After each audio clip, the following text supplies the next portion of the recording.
Okay, tonight we are making soup, and I want to show you guys how I make my soup. It's never exactly the same because I use what is in the refrigerator, but I kind of have a method that I use that makes a really rich soup. So I started by chopping up onions, celery, and carrots. I put a little bit of oil in the bottom of the pan, got it really hot, and now I am just sauteing them for, I don't know, maybe 5 or 7 minutes.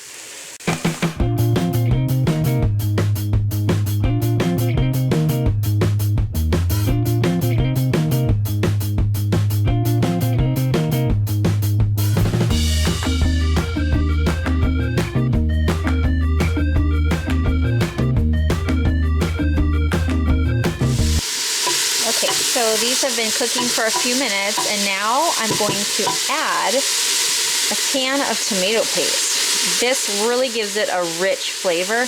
I am making a very big pot of soup, and so I'm going to add the entire can.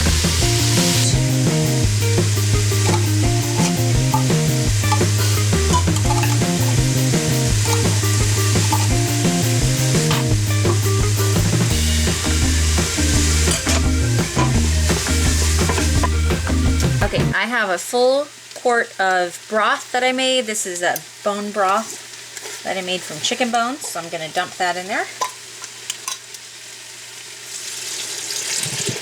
I have the pot full of water. I'm just going to start throwing in this cabbage, and I have it on high, so I'm going to bring that pot to a boil. And once it is good and boiling and that cabbage is starting to wilt, I'm going to throw in some more random things that I found in the refrigerator.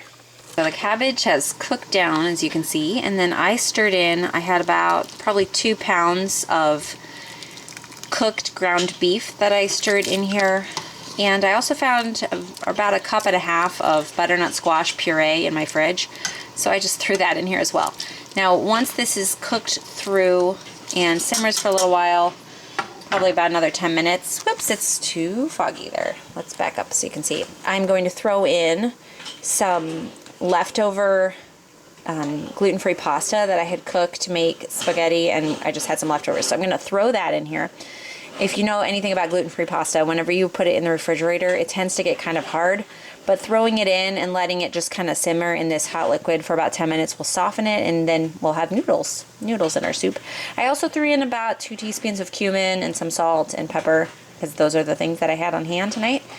And at the very end, I will stir in a cup of fresh cream, and it will just bring a really delicious flavor to this soup. Alright, this is the last night of Thanksgiving leftovers plus a roast. I had this as a beef roast that I had in my freezer.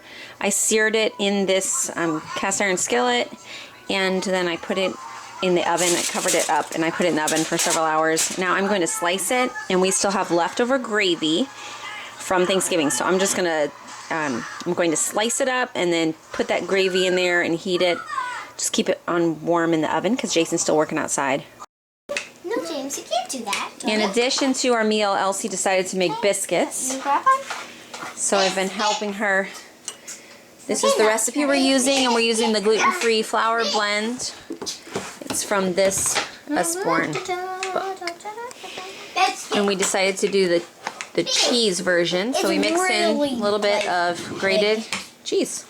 We're going to do hearts instead of circles. Yes, she wants to use a heart cookie cutter. So that will be really yummy. And you were silent. What would you want for dinner? Nothing. If you are hungry, dinner. Alright, leftover salad. The gravy I tossed in with the roast. Elsie's cheddar biscuits turned out really good. And this is the rest of the Thanksgiving leftovers. Just some gravy mixed in this dressing or stuffing, whatever you call it. Sweet potatoes and corn.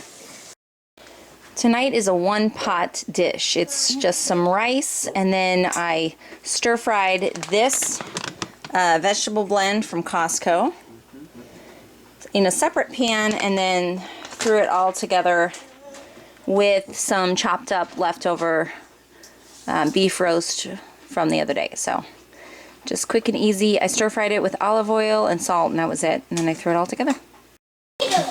I cooked 4 pounds of ground beef. I added 1 jar of spaghetti sauce and about a half cup of Parmesan.